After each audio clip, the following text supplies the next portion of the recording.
Trong hai clip trước đây, mình đã lần lượt giải thích vì sao tháng 2 có 28 ngày và tổng kết thành tích của một vài đội bóng đặc biệt trong kỳ World Cup vừa rồi.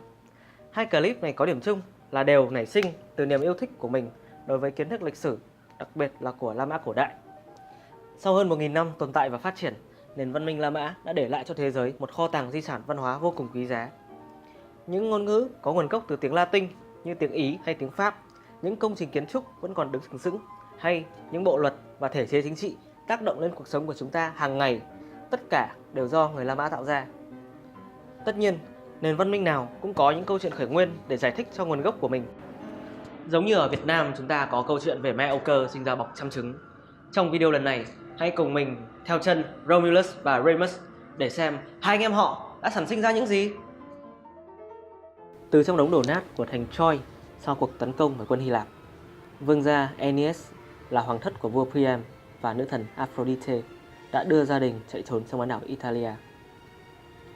Tại đây, ông đã tạo dựng nên vương quốc của riêng mình, đóng đô tại Alba, phía đông nam thành Rome ngày nay, với tham vọng kế nghiệp thành Troy huy hoàng trong quá khứ. 13 thế hệ sau Aeneas, vua Numitor bị em trai là Amulius cướp ngôi và giam cầm trong ngục tối. Nghe lời tiên đoán rằng những đứa con do con gái của Numitor sinh ra có thể sẽ lật đổ mình, Amulius đã đem bắt công chúa Rhea Silvia phải trở thành thánh nữ đồng trinh và giam cầm nàng trong đền thờ để giữ trinh tiết. Thần chiến tranh Mars, hay còn gọi là Ares trong tiếng Hy Lạp, sau khi chứng kiến toàn bộ sự việc đã quyết định gieo hạt giống của mình vào chính nàng, và 9 tháng sau, Rhea đã hạ sinh một cặp anh em sinh đôi. Tiếc rằng hai đứa trẻ sau đó đã bị bỏ trong một chiếc giỏ để ra ngoài đồng không để chết. Nhưng nước sông Tiber đã dâng lên và cuốn chiếc giỏ đến một bờ bụi. Tại đây, một con sói cái đã phát hiện ra hai đứa bé, và điều kỳ lạ đã xảy ra khi con sói cái đã cho chúng bú sữa và nuôi nấng như con của mình. Đến ngày nọ, một người chăn cừu phát hiện ra hai đứa bé trong ổ sói, đã đem về nuôi và đặt tên là Romulus và Remus.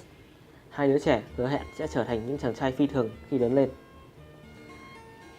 Trong một cuộc đấu thể thao tại kinh thành, Romulus và Remus đã trình diễn ra những khả năng phi thường, nhận thấy rằng đây không thể là một đứa con của người chăn cừu. Amulius bèn ra lệnh bắt giam hai anh em để tra khảo, nhưng Romulus đã may mắn trốn thoát. Về đến nhà, cậu được cha mẹ nuôi tiết lộ về thân phận thực sự của mình. Romulus sau đó đã lên kế hoạch ám sát Amulius, giải phóng cho mẹ và em trai, đồng thời giúp khôi phục ngôi vương cho ông ngoại là Numitor. Nhưng không lâu sau, Numitor mất đi và hai anh em đã cùng nhau nắm quyền cai trị. Đến đây, nhận thấy rằng vùng đất của ông ngoại đã trở nên quá chật hẹp. Hai anh em đã quyết định tìm đến nơi họ được sói cái nuôi dưỡng và xây dựng một thành phố của riêng họ và cùng nhau cai trị. Romulus chọn đồi Palatine cạnh con sông Tiber để dựng thành phố, nhưng Remus lại muốn chọn ngọn đồi Aventine ở phía đối diện. Tranh cãi đã nổ ra và hai anh em quyết định xin lời phán quyết của các Aui, những nữ tu được cho là có khả năng được giao tiếp với các vị thần. Đến giờ phán quyết, hai anh em mỗi người đứng trên một ngọn đồi hướng về phía thành phố và chờ đợi dấu hiệu của các thần linh. Bất chợt, một đàn chim lớn bay ngang qua đầu Romulus, tin rằng đó là điềm báo của các vị thần. Các tiên tri bèn tuyên bố sẽ xây dựng một thành phố nơi Romulus đang đứng và phong cho ông lên làm vua. Tức giận trước kết quả không như mong muốn, Remus đã lao tới phía Romulus. Một cuộc chiến tay đôi xảy ra trước khi Remus bị người anh trai hạ gục.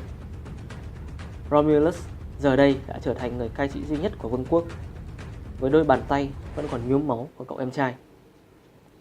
Thành phố mới mang tên ông là Roma, hay còn gọi là Rome trong tiếng Anh. Và trong một thiên niên kỷ tiếp theo, Roma đã trở thành trái tim của một trong những đế chế hùng mạnh nhất thế giới cổ đại. Giống như bao câu chuyện khởi nguyên khác, câu chuyện về Romulus và Remus đã cho ta một cái nhìn sâu sắc về nguồn gốc của đế chế La Mã và cách người La Mã nhìn nhận về bản thân họ. Ai xây thành Rome? Romulus. Ai là vị vua đầu tiên của Rome? Romulus. Câu chuyện được tạo ra như một cách giải đáp ngắn gọn và đơn giản nhất của người La Mã về nguồn gốc của chính mình. Trong câu chuyện, ta thấy người La Mã tự liên hệ mình là những hậu vệ xa xôi của thành Troy, một đô thành đã từng rất thịnh vượng của nền văn minh Hy Lạp. Điều này giúp lý giải sự ngưỡng mộ của người La Mã với văn hóa, triết học và đặc biệt là những câu chuyện thần thoại của Hy Lạp. Cái kết của câu chuyện cũng để lại cho ta nhiều ấn tượng khi hai anh em đã quyết chiến với nhau để tìm ra xem ai mới là người xứng đáng có được ngôi vương. Ở đây ta thấy một chi tiết khá thú vị trong câu chuyện là khi còn bé thì hai anh em đều đã được nuôi lớn bởi sói cái.